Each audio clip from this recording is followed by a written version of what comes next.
Hello, hello, and welcome back to your favorite show of the week. It's Conference One, and joined with me, as always, is the Omega Brain, Dane. Dane, how you doing today?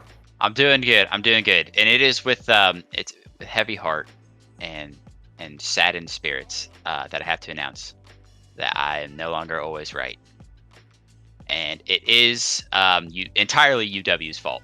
So, Well, it will be, let's it just will get be right into it. What did the bad man do? How did you get proved wrong? They beat everyone. East qualifier, University of Waterloo coming out number one seed from East Division 2 beats Vespa. I didn't have that. I had Vespa winning. I thought East Division 1 was the better division. I didn't get to watch that match. What was the UW record before? Like, what seed were they? They were number one. They were undefeated Oh, coming okay. in their division. They beat Miami, which Miami has been underperforming, so it was hard to tell whether or not they were really good. But now we can tell for a certainty they are very good. They beat Vespa 2-1. I didn't get to watch that. It wasn't streamed on Conference 1, and I didn't dig through college esports Twitter to find it. I should have, but I was limited on time. So unfortunately I didn't get to watch that one. Rutgers beats ONU as expected, and the one I did get to watch was UW versus Rutgers, which was a fantastic match, and I highly recommend checking that one out.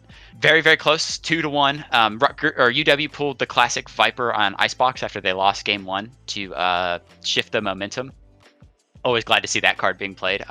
It's a classic now. I'm calling it. Interesting meta card. Yeah. It's whenever you need to kill the enemy team's momentum, play that card, Viper on Icebox, and it'll work every time. Game 3 on Split, super close, goes to overtime. Ultimately, UW, they picked Sage and they picked Cypher, and it was like that utility that really like allowed them to win versus just Rutgers Breach and like 2 more duelists. They didn't have the utility that UW had, so UW beats Rutgers. That's Rutgers' first lost the entire split. So UW is that good. They go on, Rutgers and UW, top 2 teams from each regional qualifier, go on to the grand finals, which we'll talk about here at the end. Moving on to Central here. Immediately my bracket's ruined as Western upsets DePaul, which I did not see coming at all. Western was the last seed of their division coming into this tournament, and then DePaul was the first seed from their division. So you would think easy money for DePaul. Nope. Western wins 2-1. All these are going to a game 3 for the most part, which I'm noticing, which, I mean, once again shows the good competition of the league. Yeah, the competition, like I said, it's only heating up. I said that a couple weeks ago, and I was right about that, so I'll take that dub. I got to take them where I can now. You got something right. Yep. And then I got UH beating Western, right? That was another easy guess. I thought DePaul beating Western was easy guess. So Western's full of surprises, but UH wins that one. Then TAMU goes on to narrowly beat Longhorn, another 2-1 there. And they beat OSU 2-0. It is weird that they would narrowly beat Longhorn and then kind of stomp OSU, but that's Valorant, baby. And then UH goes on to beat TAMU to win the Central Division. UH and TAMU won. Neither of those games were streamed, so I can't comment what happened. All I can do is give you the scores. And there they were. But it looks like the big dogs are struggling a little bit. Yeah, which is interesting because it was TAMU and it was Rutgers that were kind of the head honchos, and they both recorded a loss in this qualifiers.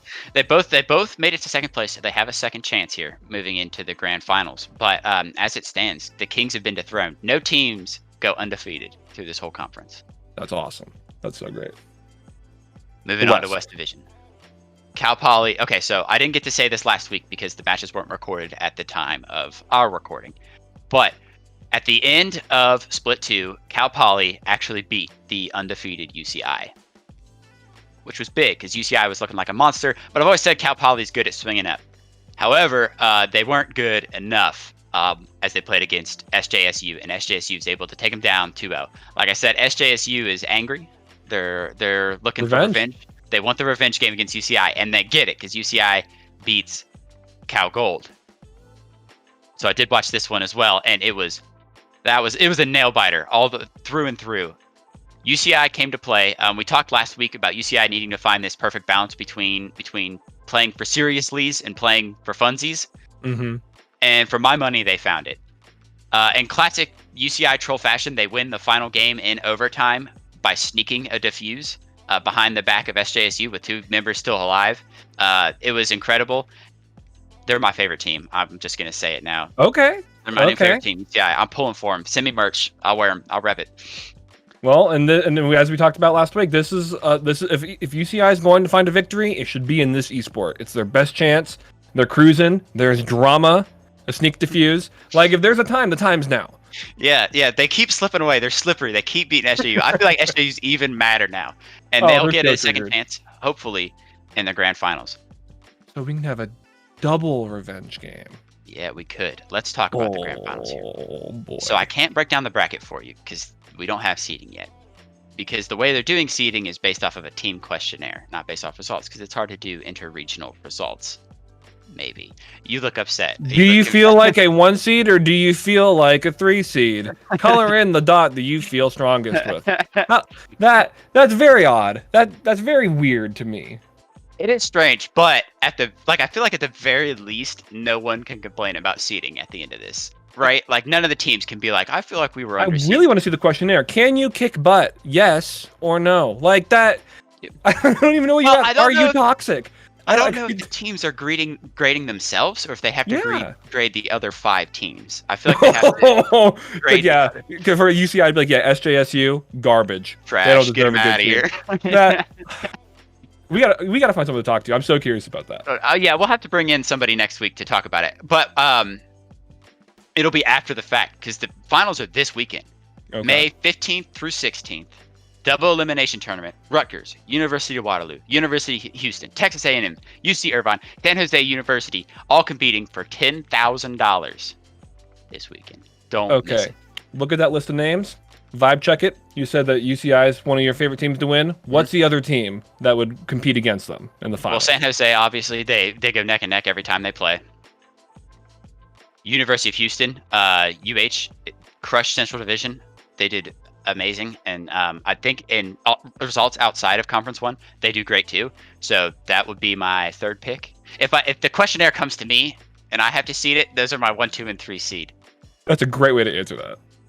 Awesome. All right, so there it is. So May 15th and 16th, $10,000, lots of drama. Dane, thank you for a phenomenal recap. Do not miss it, and we will be here to talk about it next week.